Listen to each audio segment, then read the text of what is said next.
स्वामी देवता आनंद कर्पूर मंगल दिव्य जय बोलो रमासहित वीर वेंकट सत्यनारायण स्वामी वारिकी जय ఏడు కొండలవాడ వెంకటరమణ గోవింద గోవింద ఆపద ముక్కులవాడ అనాథ రక్షక గోవింద గోవింద సత్యనారాయణ స్వామి దేవతాభ్యో నమః. ఇది తృతీయోధ్య అక్షంతలు తీసుకోండి. ఇది తృతీయోధ్య వ్రత కథ ప్రారంభ. ఇటువంటి మూడో కథలో ఏమి చెప్పబడి ఉందంటే మానవుడు ఎప్పుడైతే వ్రతం చేస్తా అన్నాడో అప్పుడే వ్రతము చేయాలి. ఇవాళ రేపు ఎల్లుండి అని వాయిదాలు వేయకూడదు. వాయిదాలు వేయకుండా వ్రతం కొరకే ఇటువంటి మూల కథ చెప్పండి. అటువంటి వ్రతాన్ని ప్రారంభం చేస్తున్నాను కాబట్టి అందరూ కూడా విషయాన్ని పాల్గొని వ్రత విధానాన్ని నిర్వహించాలి. మనస వాచ కర్మణ కొడుకుంటూ ఇటువంటి మూడో కథను కూడా ప్రారంభం చేస్తున్నాం. ఇలా ప్రార్థన చేసుకుంటూ ఓం వందే రంభమాపదం సురభటం వందే జగత్కారణం వందే పన్నగ భోజనం జగదం వందే పశూనాం పదం శ్రీ రమా సహిత వీర వెంకట సత్యనారాయణ స్వామి దేవత. ఇది తృతీయోధ్య వ్రత కథ ప్రారంభ. ఇలా ప్రార్థన చేసుకుంటూ పూర్వకాలం వద్ద ఉరుకాముకడైన మహారాజు గారు ఉన్నారు. మహారాజు గారికి అష్టైశ్వర్య భోగభాగ్యాలు ఉన్నది. మహారాజు ప్రతిరోజు కూడా దేవాలయానికి వెళ్ళి దేవాలయంలో పూజా కార్యక్రమోత్సవాన్ని జరుపుకొని వస్తూ అందరికీ ఇందరికీ దాన ధర్మాలు చేస్తూ ఉంటాడు మహారాజు. అయితే ఒక రోజున భార్యాభర్తలిద్దరు కూడా దేవాలయానికి వెళ్ళారు. దేవాలయంలో పూజా కార్యక్రమోత్సవాన్ని జరుపుకున్నారు. కళ్యాణ మండపంలో కూర్చొని బాధపడుతున్నారు. బ్రాహ్మణులు చూశారు మహారాజు గారికి అష్టైశ్వర్య భోగ భాగ్యాలు ఉన్నది, కానీ బాధపడుతున్నారే కారణం ఏంటో తెలుసుకోవాలని బ్రాహ్మణులందరూ కలిసి అయ్యా మహారాజు గారు బాధపడుతున్నారు కారణం ఏంటి? మాకు అష్టైశ్వర్య భోగ భాగ్యాలు ఉన్నారు, కానీ మాకు సంతానం లేదు నాయన. సంతానం లేని కలిగి రాజ్యం ఎందుకు, రాజ్య పరిపాలన ఎందుకు? మేము పోయిన తర్వాత మా రాజ్యాన్ని ఎవరు పరిపాలిస్తారో మాకేం అర్థం కావడం లేదు ఆయన. అయ్యా మీ గురించి మాట్లాడే అందరికి ఒక మార్గం ఉన్నది. అదే రమాసహిత వీర వెంకట సత్యనారాయణ స్వామి అంటారు. ఆ వ్రతాన్ని మీరు ఆచరించండి, మీకు తప్పక సంతానం కలుగుతుందని మాకు. ఎప్పుడైతే బ్రాహ్మణుడు చెప్పాడో మహారాజు సంతోషించేవాడు. ఆ వ్రతాన్ని మనం ఇప్పుడే ఆచరిస్తాం. ఆ వ్రతాన్ని మనము ఇప్పుడు లేదు ఈ వ్రతం 10 మందికి తెలిసే గ్రంథం అత్యంత వైభోపీతముగా ఆ యొక్క భద్రశీల నదీ తీరాన స్వామివారి యొక్క వ్రతాన్ని ఆచరిస్తాము. బ్రాహ్మణ ఆజ్ఞ ప్రకారంగా మహారాజు గారి మందిర మార్పులతో భద్రశీల నదీ తీరాన అత్యంత వైభోపీతంగా పందులు వేశారు. నగరం అంతా దండోర వేస్తున్నారు. మహారాజు గారు ప్రాతకాలమైన స్వామివారి యొక్క వ్రతాన్ని జరుపుకుంటున్నారు. అందరూ కూడా ఆహ్వానితులే అని దండోర వేశారు. స్వామివారి యొక్క స్ఫటికాన్ని చూడండి భక్తుల యొక్క ఉత్సాహంతో ప్రదోష కాలం అంటే ప్రాతకాలం నుంచి కర్మ సంచాష్టం కూడా నెరవేర్చుకుని రథాలతో గుర్రాలతో మహారాజు గారి యొక్క మందిర మార్పులతో భద్రశీల నదీ తీరంటే అత్యంత వైభోపీతంగా పందులు వేసుకుని స్వామివారి యొక్క వ్రతాన్ని జరుపుకుంటున్నారు మహారాజు. ఆ వ్రతానికి చాలా మంది జనసొంతం వచ్చారు. ఆ యొక్క వ్రతాన్ని ఒక తిరునాళ్ళలాగా తెలుసుకుంటున్నారు ఎవరందరికీ వారి తెలియదు. అయితే భద్రశీల నదీ తీరాన పై ఎత్తు నుంచి ఒక వైశ్యుడు పడవలో ప్రయాణం చేసుకుంటూ వస్తారు. పై ఎత్తు నుంచి ఒక వైశ్యుడు పడవలో ప్రయాణం చేసుకుంటూ వస్తారు. ఈ భద్రశీల నదీ తీరానికి రాగానే అత్యంత జనసందోహాన్ని చూశారు. అత్యంత జనసందోహం, జనాలంటే కీ కార్యం అంటే అడవిలాగా ఉండే ప్రదేశంలో ఇంతమంది జనాలు ఉన్నారు ఏమి తెలుసుకోవాలని వైశ్యుడు పడవలు ఒడ్డు పెట్టుకొని అక్కడ ఉన్న భక్తులు అడుగుతున్నాడు ఏం జరుగుతుందయ్యా అని. మహారాజు గారు సంతానం కొరకే వ్రతం చేస్తున్నారు, అందుకని ఇంతమంది జనసందోహం వచ్చారని చెప్పాడు. ఓహో, వ్యాపారాల కన్నా ముందు స్వామివారిని దర్శించాలని నిర్ణయించుకుని వైశ్యుడు పడవలు ఒడ్డు పెట్టుకొని నేరుగా పూజా మందిరం 4 అస్తమతో స్వామి వారికి స్ఫటికాన్ని చూస్తారు. శాస్త్ర నమస్కారాలు చేసుకున్నారు, దండ ప్రమాణాలు చేసుకున్నారు, సిద్ధ ప్రసాదాలు చేసుకున్నారు. అయితే అక్కడ అడుగుతున్నారట మహారాజు గారి వైశ్యుడు, అయ్యా మీరు దేని గురించి వ్రతం చేస్తున్నారు?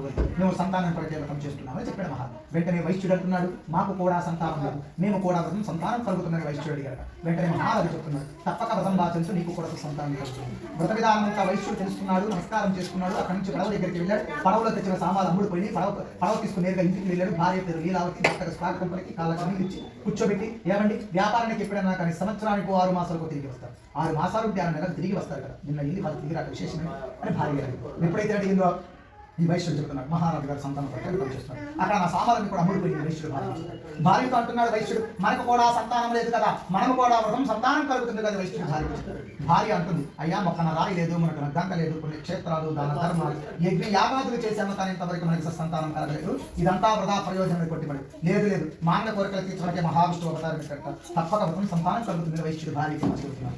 భార్యాభర్తలు ఉన్న తర్వాత ఎవరో ఒకరు సర్దుకొని పోవాలి కాబట్టి వాళ్ళిద్దరూ కూడా ఒక నిర్ణయానికి వచ్చి ఒక ముడుపును కట్టి పూజా మందిరంలో పెట్టి నమస్కారం చేసుకుంటున్నారు. అయ్యా మహావిష్ణువు, మాకు ఎప్పుడైతే సంతానం కలుగుతుందో అప్పుడు వ్రతం ఆచరిస్తాం నమస్కారం చేసుకున్నారు. మీరు చేసిన చిరుపతికి స్వామి వారు తృప్తి చెందిపోయి శీఘ్రంగా సంతాన ప్రాప్తి వస్తూ ఉన్నారు. 6 మొగలిద్దరు కూడా సంతానం వల్ల మహావిష్ణువు కష్టం వల్ల 1 సంవత్సరం తిరగకముందు ఒక కుమార్తె జన్మించింది. ఆ అమ్మాయి పేరు కళావతి నామకరణం చేసుకున్నారు. ఆ అమ్మాయిని అల్లారు ముద్దుగా పెంచుకుంటారు. భార్య అడుగుతుందంట, ఏమంటే మనకు సంతానం కలిగిన తర్వాత వ్రతం చేసుకున్నాం, వ్రతం చెప్పడం ఆచరిస్తాం, ఈ వైశ్యుడు వ్యాపారానికి వెళితే సంవత్సరానికి 6 మాసాలకు తిరిగి వస్తాడు మహానుభావుడు. అంటే ఎప్పుడైతే భార్య అడుగుతుంది ఏమండి మన సంతానం కలిగిన తర్వాత ఒక వ్రతం చేసుకున్నా వ్రతం ఈ వైశ్యుడు వ్యాపారంలో బిజీగా ఉండడం వల్ల వాయిదా వేస్తున్నాడు. లేదులే మన చిన్నదాని యొక్క రక్త వయసు రాగానే వ్రతం చేసుకుందని వాయిదా వేస్తుంది. మానవుడు అనేవాడు 1-2 సార్లు తప్పు చేస్తాడు, స్వామి వారికి క్షమిస్తాడు. కాబట్టి వీరు చేసిన ప్రథమ తప్పును క్షమించడం వస్తాయి. అమ్మాయి కూడా రక్త వయసు రాని వచ్చింది, భార్య అడుగుతుందంట ఏమంటే మన చిన్నదాని యొక్క రక్త వయసు రాగానే వ్రతం బాధ్యత మళ్ళీ వాయిదా వేస్తున్నాడు. లేదులే మన చిన్నదాని యొక్క వివాహ కాలంలో తప్పక వ్రతం చేసుకున్న వాయి రెండో తప్పు కూడా క్షమించారు వస్తాయి. అమ్మాయి కూడా వివాహ కాలం రాని వచ్చింది, ఒక దూతని పిలిచాడు. దూత అంటే ఒక వ్యక్తిని పిలిచాడు. అమ్మాయితో వరుణ్ తీసుకుని రమ్మన్నాడు. దూత వెళ్ళాడు, అమ్మాయితో వరుణ్ తీసుకుని వచ్చారు. అబ్బాయికి అమ్మాయి నచ్చారు, అమ్మాయికి అబ్బాయి వచ్చారు. పూర్వకాలం వివాహం అంటే 5 రోజులు జరిపించారు. అటువంటి వివాహాన్ని అత్యంత వైభవపేతంగా వైశ్యుడు జరిపించాడు.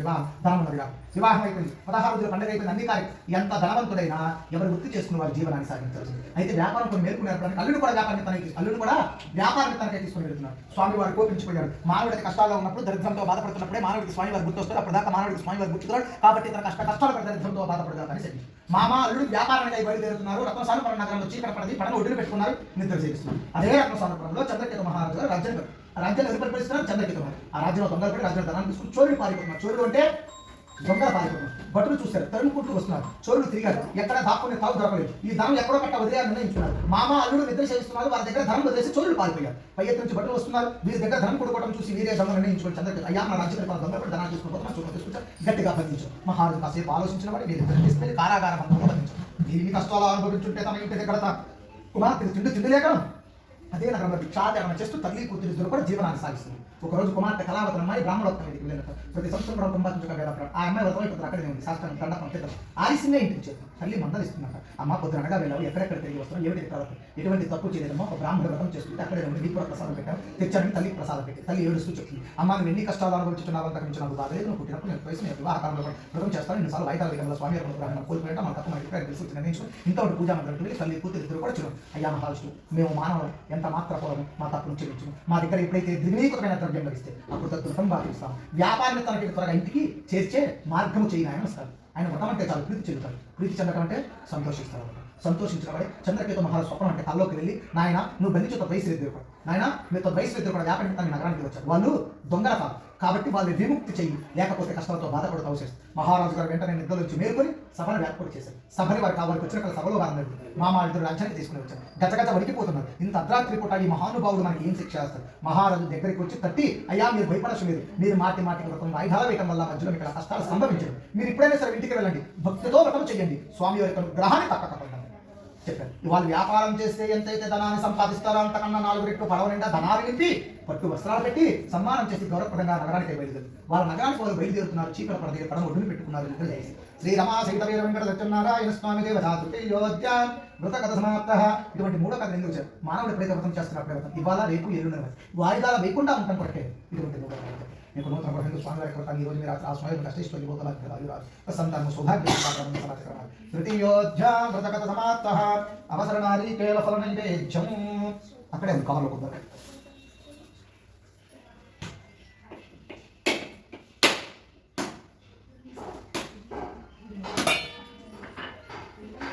ఇంకోసారి ఓపెన్ చేయండి.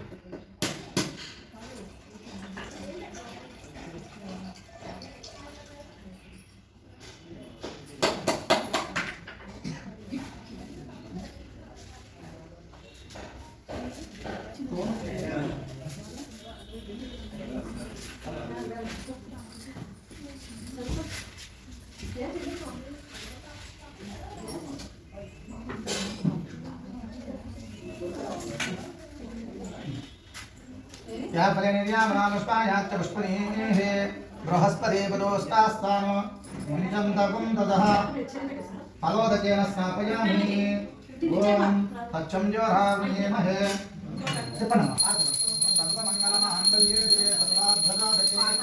शरण्ये त्र्यम्बके देवी नारायण नमोस्तुते सत्यं नारायण स्वामी देवतानंद कर्पूर मंगल जय बोलो रमा सहित वीर वेंकट सत्यं नारायण स्वामी वारिकी जय ఏడుకొండలవాడ వెంకటరమణ గోవింద గోవింద ఆపదముక్కులవాడ అనాథ రక్షక గోవింద గోవింద సత్యం నారాయణ స్వామి దేవత చతుర్థోధ్యాయం మేడం కట్టండి. ఇది చతుర్థోధ్యాయం వ్రత కథ ప్రారంభ.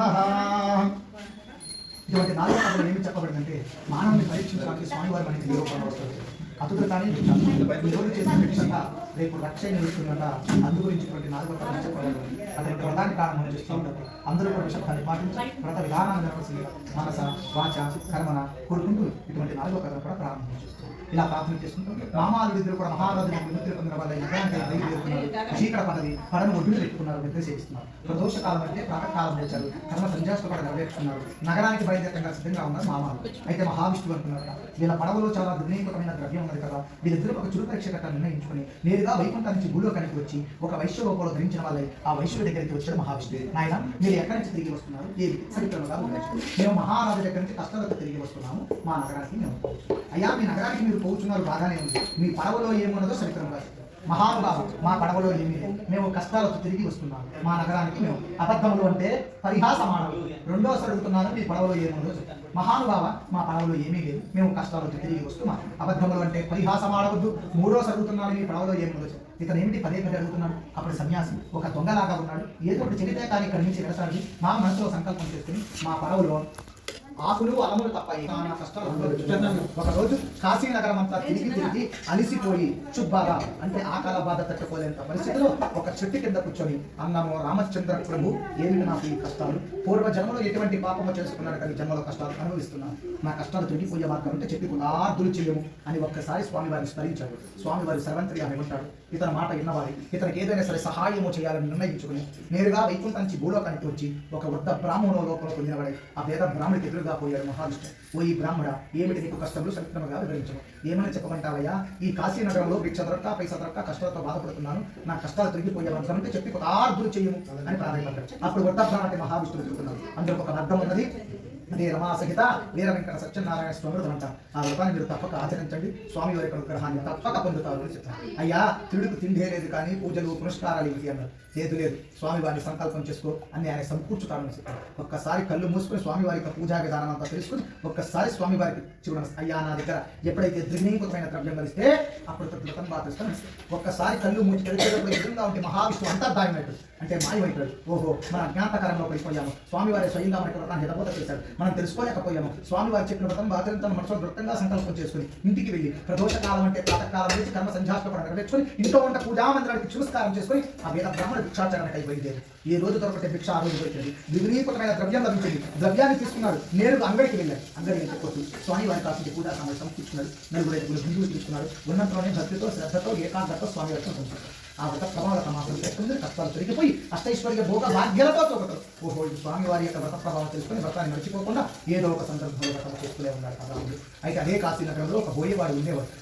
ఆ బోయేవాడు ఉత్తేందయ్య అంటే అడవికి వెళ్ళి అడవిలో పొలం అక్కడ కొట్టుకొని వచ్చి కాశీ నగరంలో అమ్ముతూ తాను జీవనాన్ని సాగిస్తూ ఉంటాడు. కొందరు కొనేవాళ్ళు లేక తిరుగుతూ తిండి లేకను భార్య బిడ్డలు పస్తులు ఉంటున్నాను. బోయేవాడు చెప్పుకోలేంత కష్టాల్లో ఉన్నాడు. ఒక రోజు బోయేవాడు పొలక భుజం పెట్టుకుని అలా బ్రాహ్మణులకు వెళ్ళినట్ట. ప్రతి సంవత్సరం బ్రహ్మరాజు ఒక వేరే బ్రాహ్మణుడు 4 హస్తములతో స్వామి వారికి పెట్టడానికి ఆగమాంతం భుజంపై కిందకు దించాడు. స్వామి వారికి శాస్త్రాన్ని నమస్కారాలు చేసుకున్నాడు, దండ ప్రమాణాలు చేసుకున్నాడు, తీర్థ ప్రసాదాలు తీసుకున్నాడు. అక్కడ ఉన్నట్టు బ్రాహ్మణుడు అడుగుతున్నాడు బోయేవాడు. అత్యంత వైభోపికంగా ఉన్నాడు. ఏమిటి ఇది సత్యనారాయణ స్వామి వ్రతం అంటారు. నేను కష్టంలో ఉన్నప్పుడు వ్రతం చేసిన కష్టాలు తిరిగిపోయిందని చెప్పాడు. వెంటనే బోయేవాడు అంటున్నాడు నేను కూడా కష్టాల్లో ఉన్నాను, నేను కూడా తప్పక వ్రతం బాధ్యత నీకు కూడా కష్టాలు తిరిగిపోయి వ్రత విధానం అంతా తెలుసుకున్నాడు. అయ్యా నా దగ్గర కూడా ఎప్పుడైతే దివ్యమైన ద్రవ్యం లభిస్తే అప్పుడు వ్రతం బాధ్యత నమస్కారం చేసుకుని అక్కడి నుంచి నమస్కారం చేసుకుని ఇంటికి వెళ్ళి ప్రదోషకాల ప్రాతకాలం నుంచి కర్మ చేసుకుని ఇంట్లో పూజా నమస్కారం చేసుకుని పొలక భుజం పెట్టుకుని ధనవంతుడి గదికి వెళ్ళాడు. ఎప్పుడైతే బోయేవాడు ధనవంతుడి గదికి వెళ్ళాడో పొలం అమ్ముడిపోయి దివ్యమైన ద్రవ్యం లభించింది. ద్రవ్యాన్ని తీసుకున్నాడు. నేరుగా అంగడికి వెళ్ళాడు. స్వామివారికి కావాల్సిన పూజా సామాన్లు సమకూర్చుకున్నాడు. 4-5 బంధువులు పిలుచుకున్నాడు. ఉన్నంతలోనే భక్తితో శ్రద్ధతో ఏకాగ్రత స్వామివారికి వ్రతం చేశారు. ఆ వ్రత ప్రభావం మాసం తగ్గుతుంది. కష్టాలు తొలగిపోయి అష్టైశ్వర్య భోగభాగ్యాలతో ఓహో ఇది స్వామివారి యొక్క ప్రభావం తెలుసుకుని వ్రతాన్ని మర్చిపోకుండా ఏదో ఒక సందర్భంలో కాబట్టి భక్తులారా ఇటువంటి రెండో కథ ఎందుకు చెప్పబడింది? కేవలం ఏకాగ్రత గురించి. ఒక బ్రాహ్మణ జాతికి చెందకపోయినా బోయేవాడు భక్తి కాదు. అందుకని భక్తి శ్రద్ధలతో వ్రతం జరుపుకోవడం కొరకు ఏంటంటే రెండో కథ చెప్పబడింది. నేను కాబట్టి స్వామివారి కథ ఈ రోజు ఆచరించింది ఆ స్వామి అష్టైశ్వర్య భోగభాగ్య మనసవాచక్రమణ ద్వితీయోధ్యా వ్రత కథ సమాప్త అవసరణారీ కేరళ ఫల నైవేద్యం. కొబ్బరికాయ పట్టండి.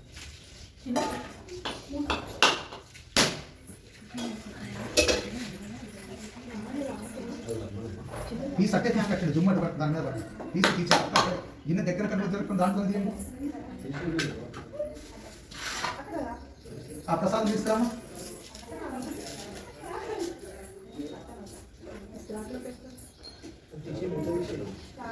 అమ్మ ఇసుక అవసరం మూత పెట్టేయ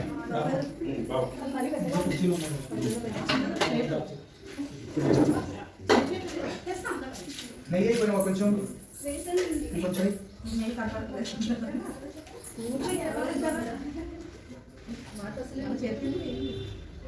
రౌండ్గా తిప్పండి రైట్ చాలు రౌండ్ దాన్ని కూడా తిప్పేమ లోపల నెయ్యి ఉంటాం వల్ల ఏంటంటే గట్టి పడాలి అన్నమాట కాసేపు అయితే గట్టి మూత పెట్టేసి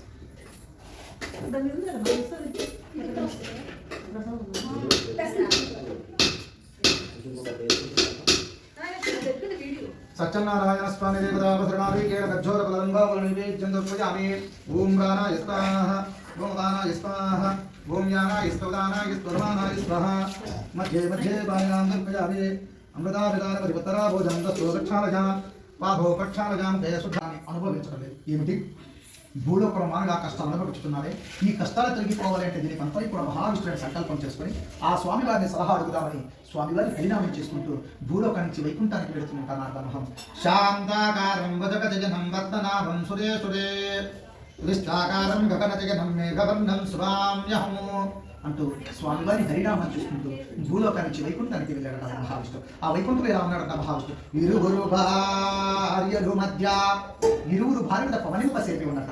నారద మహాముని ప్రార్థనకి మెచ్చి, ఓ నారద మహాముని నువ్వు వచ్చుటకు కారణం ఏమిటయ్యా? నీ యొక్క ప్రార్థనకి మెచ్చుతుంది, నీ యొక్క భక్తికి మెచ్చుతుంది కాబట్టి ఏదైనా ఒక వరము కోరుకోమన్నట. నాయన నేను ఏం వరం కోరుకుంటానికి తెలియదా? యావత్ జగత్ పరిపాలిత పాలిస్తున్నావు కదా నాయన. లేదు నారద మహాముని, నీ ప్రార్థనకి మెచ్చుతుంది, నీ యొక్క భక్తికి మెచ్చుతుంది కాబట్టి వరము కోరుకున్నాను. వెంటనే నారదమయ వరం కోరుకుంటున్నాడు. నాయన భూలోకంలో మానందరూ కూడా క్షుద్బాధలు అనుభవిస్తున్నారు. క్షుద్బాధలు అంటే కష్టాలు అనుభవిస్తున్నారు. ఈ కష్టాలు తొలగిపోయే వార్తలు చెప్పి కృతార్థులు చెయ్యు ప్రాధాన్యపడ్డాడు. మహావిష్ణువు సంతోషించిన వాడే ఆసనమిచ్చి మెచ్చి దరహాసమిచ్చి మెచ్చి. ఆసనం అంటే గౌరవప్రదంగా కూర్చోబెట్టి, ఓ నారదమహాముని నువ్వు లోహితాగ్రవై చక్కని శివుడికుదయ్యా, అందులో వ్రతము కలదు. అదే రమాసతి కవీర వెంకట సత్యనారాయణ స్వామి వ్రతం అంటారు. ఆ వ్రతాన్ని ఎవరైతే భక్తితో శ్రవణం చేస్తారో అటువంటి వారికి స్వామి యొక్క విగ్రహాన్ని తప్పక పొందుతారు.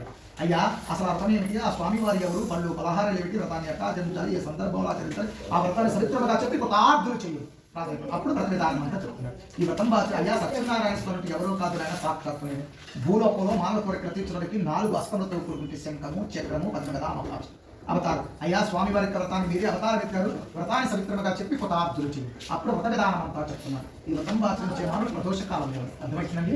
ప్రదోషకాలం అంటే ప్రాతకాలం లేదు, కర్మ సంధ్యాస్త్రపడి నెరవేర్చుకుని ఈశాన్య సూత్రం మందిరం ఆ మందిరానికి 5 నిమిషాలు ముద్దు పెట్టుకుని నూతన వస్త్రం ఖర్చుకుని కలిశాన్ని ఏర్పాటు చేసుకుని నవగ్రహాలు అష్టదిక్పాలకులు అధిదేవతలు స్వస్తి దేవతలు పంచబ్రహ్మ దేవతలు ఆవాహన చేసుకుని అర్ధకారి సంబంధాలు కానీ వెండిది కానీ రాగిది కానీ స్వామి వారి యొక్క ప్రతిమ చేయించుకుని పంచామృతాలు గావించుకుని 5 రకాలుగా కలిపిన జీడిపప్పు కిస్మిస్ యాలకులు పంచదార పండు పసుపు పుచ్చుకుని భక్తి శ్రద్ధలతో వ్రతం జరుపుకోవాలి. అయ్యా వ్రతాన్ని జరుపుకునే విధి విధానం చెప్పేవి బాగానే ఉంది, ఏ సందర్భాలు ఆచరించాలి చెప్తున్నాడండి.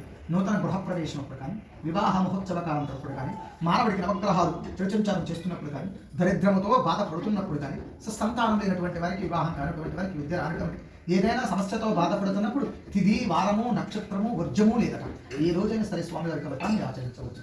అయ్యా వ్రతాన్ని ఆచరించే విధి విధానం చెప్పేవి బాగానే ఉంది, నాకు వచ్చిన సందేహం ఏమిటి నీ సందేహం?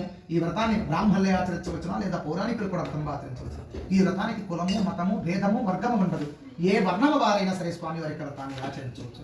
ఇటువంటి కుల మత భేదాలంటే వ్రతాన్ని మీరు నాకు సవిత్రంగా వివరించారు కాబట్టి మీరు కనుక నాకు సెలవు ఇప్పిస్తే ఈ వ్రతం భూలోకంలో 10 మందికి చెబుతానని మహావిష్ణువు దగ్గర సెలవు తీసుకుని నేరుగా వైకుంఠం నుంచి భూలోకానికి వచ్చి భూలోకంలో ఒక సౌలికాది మహామునికి వ్రతం చెప్పాడు. ఆ సౌలికాది మహాను ఔపోసన చేశాడు. మానవుడికి కష్టాల్లో ఉన్నప్పుడు, నూతన గృహప్రవేశం అప్పుడు, వివాహం అప్పుడు, ప్రతి సందర్భంలో ప్రతి మానవుడు స్వామి వారికి వ్రతం ఆచరిస్తున్నాడు. కాబట్టి భక్తులారా ఇటువంటి పరమోద్య కథలు ఎందుకు చెప్పబడినది? అసలు సత్యనారాయణ స్వామి ఎవరు? సాక్షాత్తు మహావిష్ణువే.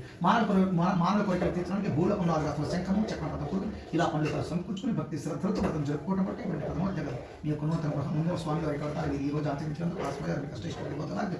ఆయురారోగ్యం ఇచ్చి కాపాడని మన సమాచారం. ఇది ప్రథమోధ్య వ్రత మీరిద్దరు వేసిన నమస్కారం. ప్రథమోధ్య వ్రత కథ సమాప్త. అవసర నారీకేల ఫల నైవేద్యం. ఒక్కొక్క కళకు ఒక్కొక్క కొబ్బరికాయ కొట్టి తీసి దాంట్లో పెట్టేయండి.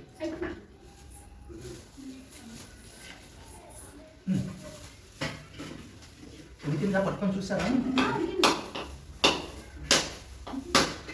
జీడిపప్పు కిస్మిస్ వేసారా? మరి వేయాలి కదా, మరి అన్ని వేసామన్నారు. జీడిపప్పు కిస్మిస్లు బాదం ఉంటే బాదం నలగొట్టి ఆ వేడి మీద మొత్తం లేకపోతే కొంచెం గట్టి పడింది అనుకో, కొంచెం పోసి తిప్పాలి. చూడు, ఒక అరగంట గట్టి పడుద్దా లేకపోతే లూజ్గానే ఉంటుందా?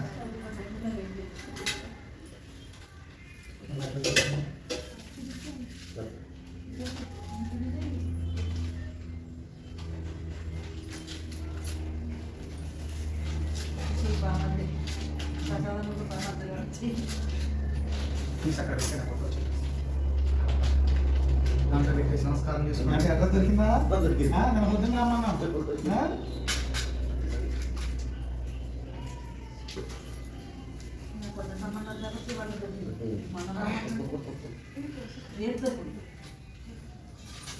సర్వమంగళమాంగళ్యే శ్రే సర్వార్థసాధకే శరణ్యే త్రయంబకే దేవి నారాయణ నమోస్తుతే. శ్రీరమా సహిత వీర వెంకట సత్యనారాయణ స్వామి దేవత ఆనంద కర్పూర మంగళ దివ్య నీరాజన.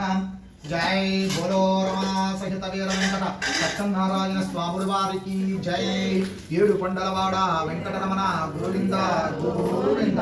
ఆపద ముక్కులవాడ అనాథ రక్షక గోవింద గోవింద. ఇది ద్వితీయోధ్యాయం వ్రత కథ ప్రారంభ. ఇటువంటి రెండో కథలో ఏమి చెప్పబడిందంటే కేవలం ఏకాగ్రత గురించి. ఏకాగ్రత లేని పూజ ఎంత చేసిన వ్యర్థము. ఏకాగ్రతతో నిమిషం నమస్కారం చేసుకున్న చాలు. అటువంటి భక్తి శ్రద్ధలతో వ్రతం జరుపుకోవడం కొరకే ఇటువంటి రెండో కథను చెప్పబడింది.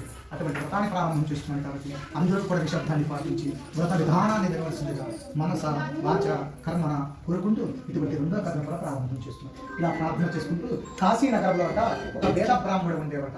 ఆ వేద బ్రాహ్మడు కాశీనగరం అంతా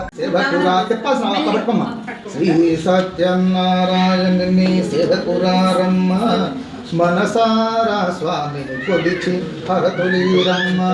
శ్రీ సత్యనారాయణుని సేవకురారమ్మ మనసారా స్వామిని కొలిచి హరతులీరమ్మ. నోచిన వారికి నోచిన ఫలము, చూసిన వారికి చూసిన ఫలం. స్వామిని పూజించే చేతులట, ఆ మూర్తిని దర్శించే కనులే కన్నులట. తన కథ ఇంటే ఎవరికైనా జన్మట.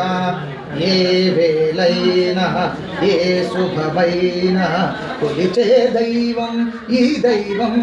అన్నవరములో వెలిసిన దైవం ఈ దైవం. శ్రీ సత్యనారాయణుని శివకురారమ్మ మనసారా స్వామి కొలిచి హరతులీరమ్మ. అర్చన చేద్దామా మనసు అర్పణ చేద్దామా, స్వామికి మదిలోనే కోరి కడదామా. శ్రీ సత్యనారాయణుని శివకురారమ్మ మనసారా స్వామిని కొలిచి హరతులీరమ్మ. మంగళం కోసలేంద్రాయ మహనీయ గుణాత్మన్ చక్రధనూజాయ సార్వభౌమాయ మంగళం. శ్రీకాంతాయ నిదయే నిదయేద్యనాయ శ్రీవేంకట శ్రీనివాసాయ మంగళం. ప్లేట్ ఒకరు పట్టుకుని దూరం నుంచి స్వామివారికి అద్దమ్మ రెండు చేతులతో